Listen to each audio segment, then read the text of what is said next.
Zdaj je z nami Robert Štaba iz Zavoda Varna pot, ki že leta opozarja, kako nevarna in nesprejemljiva je vožnja pod vplivom alkohola in je dosegel tudi nekatere zaostritve zakonodaje na tem področju. Dober večer.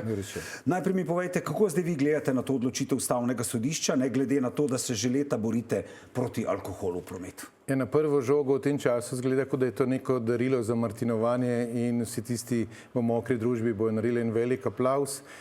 Če pa pogledamo z neke distance, pa govorimo o 1.200.000 voznikih v Sloveniji in policisti na leto odkrijejo približno 10 do 12 tisoč pijanih voznikov, se pravi, vse je to manjšina. Skozi leta smo zagotovo zmanjšali ta prisotnost alkohola, vendar tak ukrep dviguje standard pravic, bom rekel, vseh nas državljanov, na drugi strani pa manjka ena vejica. Katera? Ta vejica pa pomeni seveda več finančnih sredstev za opremo policistov, večje število policistov in če bi ta vejica obstajala, zaradi tega bomo pa zaposlili 200 do 500 policistov, ki bojo prisotni na terenu, bomo pogledali, kakšni so te etilometri, ali lahko uporabimo kakšne cenejše ali mogoče kakšne prenosne in seveda z roko v roko različni uradi, tle je tudi urad za meroslovje, odkrili, kaj v evropskem prostoru je že v praksi, bi to prinesli k nam in jaz mislim, da ne bi bilo velikih sprememb. Tako pa bojo.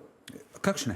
Ja, po vsej verjetnosti predvidevam, da so policisti v nezavidljivem položaju, ker taka odločba, če jo zdaj nek laik prebere, pa ni pravnik, jaz sem poprašal 5 pravnikov, pa je 5 različnih mnenj, bojo imeli konflikte na terenu. To je definitivno v samih postopkih, potem se bojo policisti logično začeli malce umikati, postopki bojo bolj dolgotrajni, ne bomo imeli na cestah še teh mal patrulj, ki jih imamo, opreme tako ali tako nimajo in seveda je veliko vprašanje, kaj se bo to dogajalo na slovenskih cestah, če ne bo dobila policija dodatnih sil.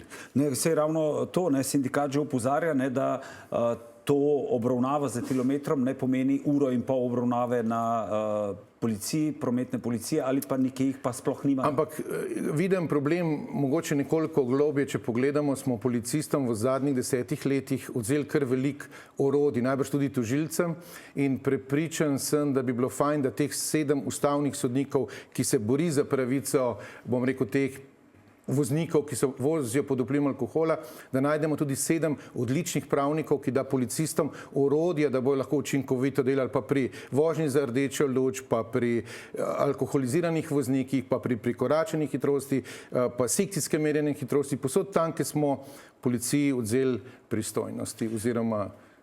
Ampak veljamo za to, ko imenovano mokro družbo, ker 30% vseh smrtnih nesreč povzročijo še vedno pijani vozniki. V takih odločbah jaz vidim tudi v bistvu na nek način zaušnico vsem tem staršem in ljudem, ki so se od leta 2007 izpostavili in si želijo v slovenskem prostoru reči alkoholu ne. Je pa seveda mogoče žogica na drugi strani vladnim organom, da pa preprosto enkrat prekinemo to kalvarijo. Mi imamo pri mladih voznikih že 0,0, pa se obnesli, mladi so odgovorni, so korektni vozniki, in zdaj moja generacija, ki pa lovi ta 0,5, dajmo 0,0 za vse, pa bo dosti lažje.